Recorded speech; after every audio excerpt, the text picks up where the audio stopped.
Hello and welcome to Property Question Time. This is another international edition of the programme. I'm Stephen Galpin, and with me today are Joanna Leggett, founder of Leggett Immobilier, French property specialist, and Linda Travella, founder of Casa Travella, Italian property specialists. We're going to be looking at some of the issues that might be facing you buying a property abroad. Ladies, welcome. And Linda, your first question is this. We're a young family that wish to relocate to France. What would you suggest we put on our tick lists of must-haves, or what advice can you give us before we start our search? There we are, good broad question. Well, if you're making a permanent move to France, research is so crucial, particularly if you are a family. First of all, you need to, and if you're working from home, of course, as well. So first of all, you need to look at schools for the children. I would always suggest that you use local schools, depending on what age the children are. If you're bringing children over of a young age, say under 10, they'll probably pick up the language quite quickly in the local schools. If you're bringing them sort of at exam age, say 15 to 18, then it might be better to find a school that's an international school where, although they'll be learning French, they can still do their examinations, etc., in their mother tongue, because it will be quite a struggle at that age to pick up French locally. The reason I say find a good local school, and most of the schools, the education system in France is great. In the countryside, the schools are very small. They grow their own vegetables. They learn how to cook in the kitchens, etc. And also, it's quite important because the gaps between towns or villages can be quite big. And you want your children to be able to integrate into the community, and you want to be able to integrate into the community. So if you send your children away to sort of boarding schools or international schools that are quite far away, they won't have any local friends, and local friends is always quite important. So what I would suggest is you have a look at all the things that are most important to you.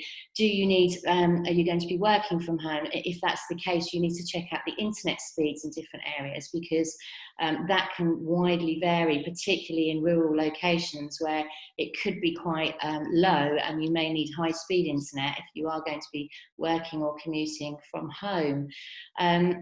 Again, how much work are you going to take on if you're a young family? The property prices are extremely cheap in France. However, the renovation costs aren't, so don't take on too much work. I know when we're all young, we think, oh, we could do this, we can do all of that, but actually it does take time. Building materials are a little bit more expensive in France than they are in the UK, and products are different as well, so don't take on too much. The other thing I would suggest is be careful with the amount of land that you take on. Coming from the UK, where we might have very small gardens, unless you are living in the countryside, you do have to look after that land, and that can be quite time consuming when you get a lot of rain and you're constantly sitting on a lawnmower. Then I would also make sure that you look at the area that you're buying in. Does it have all the things that you need? Is there going to be enough to do?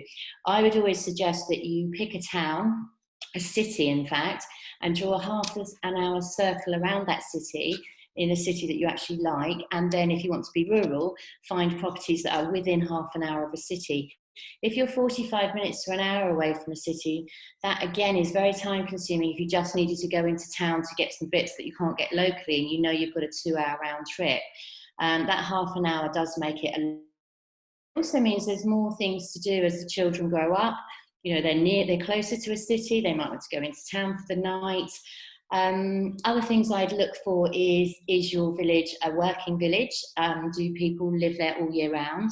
There's lots of towns in France that are just tourist towns, really. They're fantastic in the summer. From April to September, they're buzzing. There's loads going on. All the restaurants are open, etc. And then come the winter months, everything shuts down.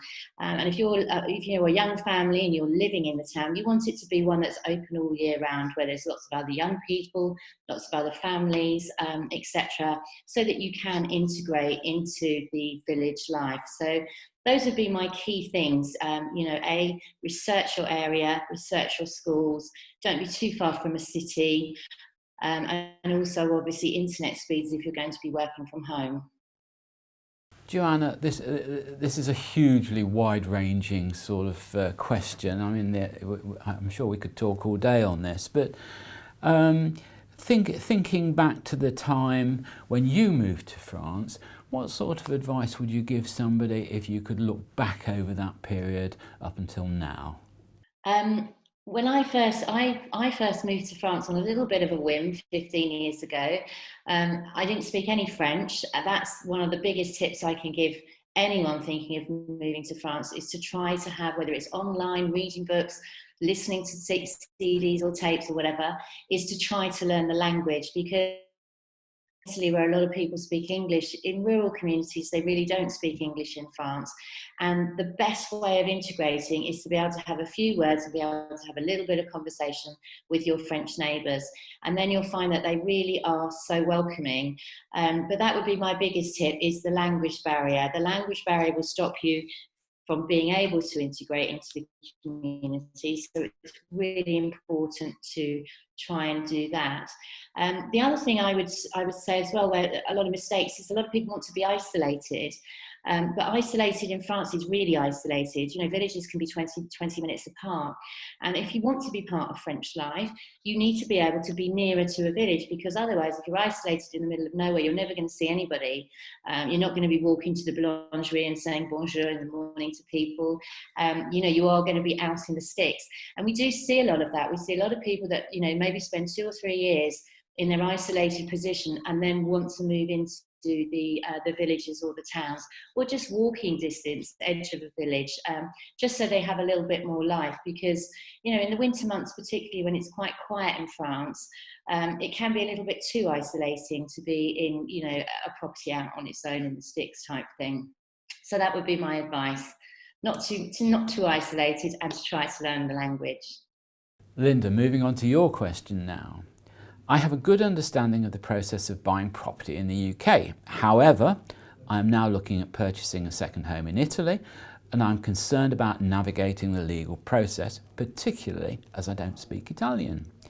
Please, can you briefly explain how the process of purchasing in Italy compares to buying in the UK? Additionally, I plan to come on a viewing trip later this year. Is there anything I need to bring or prepare if I were to make an offer? Well, that's a really good question, actually, Stephen, because there is quite a marked difference between purchasing in the UK and in Italy. And in my view, purchasing in Italy is so much better. One of the fantastic points is that you can't get gazumped. So as long as the contract's drawn up correctly, you can't get gazumped, because a contract is drawn up and it is binding on both parties. So whatever happens, then you know that you're going to be buying that property. Once the document is signed by yourself and the other party, then, and you pay a deposit, that is a binding contract. The other point that's really important, and I think, again, extremely positive, is you will have dates. So you'll have dates where you're going to pay various payments, and you'll have a completion date. Unlike the UK, where you don't really quite know what's happening, and quite often you end up paying a surveyor and actually losing the property. So that's a very, very good system, in my opinion, and you can plan. It makes planning so much easier if you know what's happening. And what's extremely important is to make sure you buy through a professional. Whichever company you buy through, they need to be able to speak Italian. Trying to buy through a company who doesn't speak the language, then really it's impossible for them to negotiate the best price for you. Because in Italy, however you buy, you will pay commission. So you'll pay commission if you buy directly in Italy, or you'll pay commission if you buy through a company in the UK. Many clients don't realise that. So they think if they go directly in Italy, they won't. But actually, companies in Italy actually are acting for the buyer and the seller. Whereas in general, if you're buying, say, through a company in the UK, they're often just acting for one party. So it's very important to work out that whoever you're paying is acting for you, and they're not acting for other parties, because it's almost impossible to negotiate the best deal and the best price, which of course everybody wants. Everyone wants a bargain, don't they? Unless the person is acting for you or the company. So I think that's a point that clients don't quite realise. You know, it's a very relevant point. And also, the company that you deal with should be able to give you advice of other professionals, such as that lawyers or surveyors or whoever, currency dealers, companies, whatever. They should be able to give you all that help, and they should be able to walk you hand in hand through every single process, advising you every step of the way. Because naturally, as you just say, if you don't speak Italian, you are nervous, you don't understand the documents, and we would say whatever you do not sign anything you don't understand. Doesn't matter what you're told, just make sure you take advice. And dealing with a company that's been in business a while is a good sign, because with the internet, it's very easy for a company just to set up, and it's very difficult for you to check up who that company actually is. So I think I would say, again, advice to clients, try and make sure that you actually deal with a company that's been in business a while, that knows what they're talking about. And if you deal with a company that sells in more than one area, then they can be more independent. If you're just speaking to someone who sells in Tuscany, they're always going to recommend that area for you. So again, I'd say just try and look at all your options and read up on the internet, but don't believe every single thing that you read, because to be honest, some of the information isn't correct. So just really take advice, read round everything.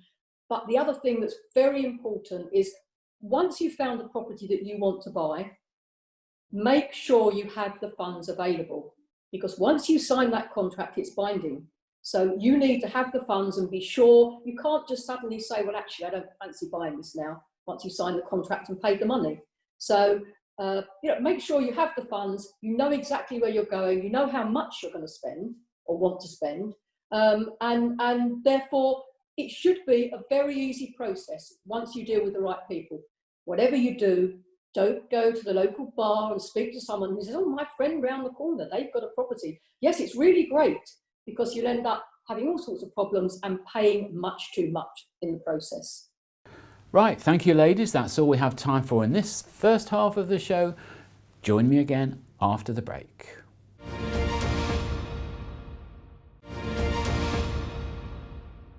Welcome back to the international edition of Property Question Time. I'm Stephen Galpin, and with me are Joanna Leggett and Linda Travella. Joanna, your second question. One of the biggest aspects to buying in France is the lifestyle the country brings.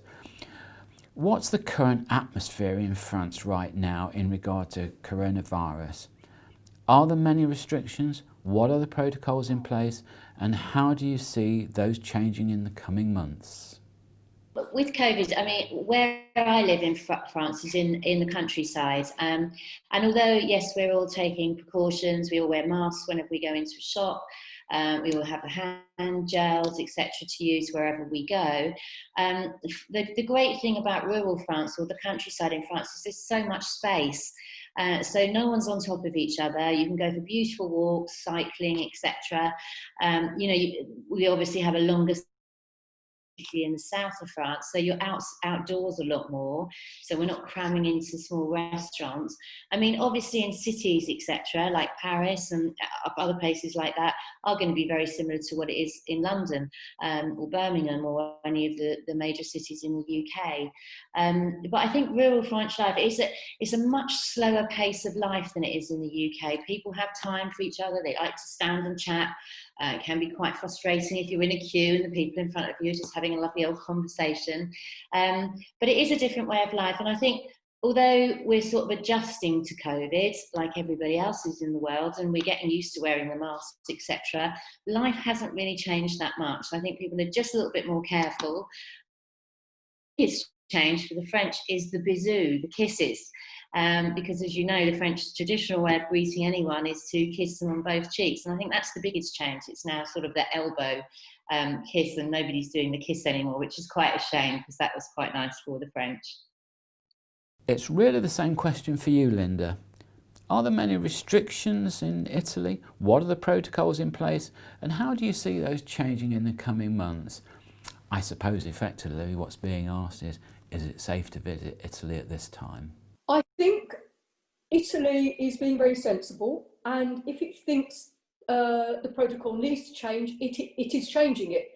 When I was down there, it sort of brought in this mask from 6 o'clock in the evening to midnight, which wasn't in place before because they had a slight rise, although comparative to other countries, it's very, very slight. So I think the atmosphere is good. I think that I found when I was there personally that people being very sensible. So they were wearing their masks when they should. If you're queuing up for an ice cream, you know, nothing's nicer than an Italian gelato, obviously. So you're queuing up for that. And once you're outside, no mask. As soon as you get to the actual, at the door, you put your mask on straight away. The shops have got masks as well. Everyone in the shops got masks. And I found that the whole atmosphere was very good indeed, to be quite honest. I think that the Italians are known for not being necessarily doing what they're told, so to speak. But I think in this case, I think they got such a shock at the beginning with COVID that they have realised how important it is. I mean, at the beginning, they couldn't go further than 200 metres from their house, unlike us, where we could go out walking, etc., etc. And I think, in a way, Stephen, we should have learned more from somewhere like that, who had the very huge issues at the outset. So I think that nothing is nicer than sitting in your, local bar, having your Pinot Grigio, your Prosecco, your cappuccino, whatever you like.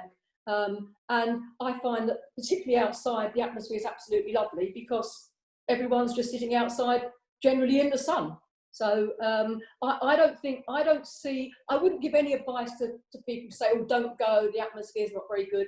I thought it was great when I went. In fact, better than I actually expected it to be, in truth. Linda, is there anything extra one needs to think about when travelling to Italy? Any typical medical supplies might be sensible to bring at this time, or any other provisions or preparations?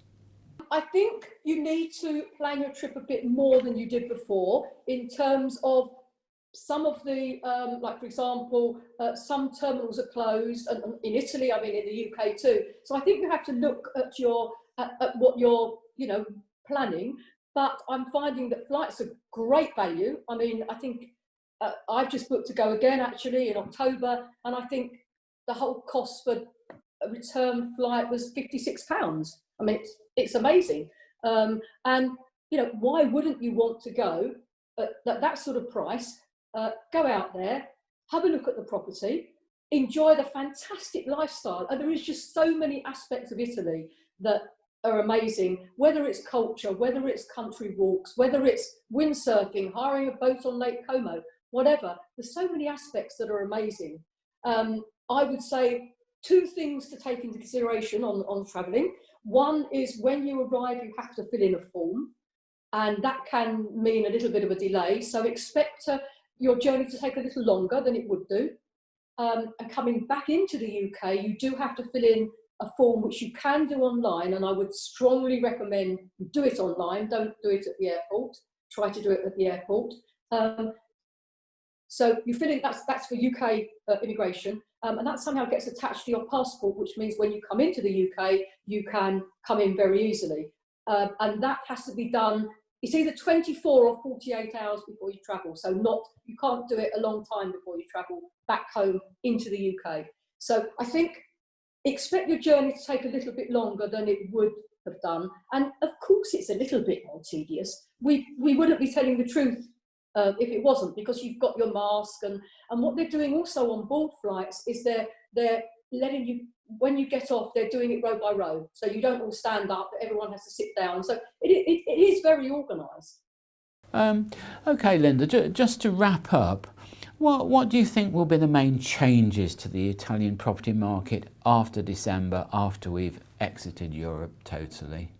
I don't really think it's going to make a whole lot of difference. If I'm truthful, we sell all over the world, and we've been selling to people from Hong Kong, the US, wherever, and they're not in the EU. They've always bought, they've never had any problems. So I don't think there's going to be a huge difference. What I would say is, if you can start the process before the 31st of December, even if you can't actually complete, but you can just start the process, it'll probably be slightly shorter, because I think it will be the paperwork that will change, although in theory, it should really just be the same paperwork as other countries that are not in the EU. But in practice, one doesn't really know whether that is going to happen. So I would say if you can start the process before, then that's great. If you can't, don't panic too much. I do believe that Italy is going to continue to be a buyer's market. With its fantastic lifestyle, whether it's going to the opera or whatever, and looking at sport, I mean, sport's another thing in Italy that's hugely popular. You know, go and see AC Milan, go to the Grand Prix. I think if you actually can't do it till next year, well, it's not the end of the world. I think the buyer's market will continue, and anyone that's looking, I think, should go ahead. And I think one thing, Stephen, that's very important is why I think there's a huge demand, apart from Italy being an amazing country, is that people have been inside in COVID. They were in lockdown, they were feeling pretty depressed, and a lot of these people have probably been thinking for a long time about buying property in Italy, and they haven't done it. And suddenly they've realised, wow, look what can happen. So we're going to do it now. And I think that's another reason for people buying, looking now, apart from the fact of being a buyer's market and there being no quarantine as well. So I think all those reasons have caused this huge demand for property, with lots of new property coming onto the market too. So that's really positive for a buyer. Okay, ladies, Joanna Leggett, Linda Travella, thank you both very much for joining us today on Question Time. I'm sure the viewers will find your answers most helpful. I'm Stephen Galpin. Join me again next time on Property Question Time.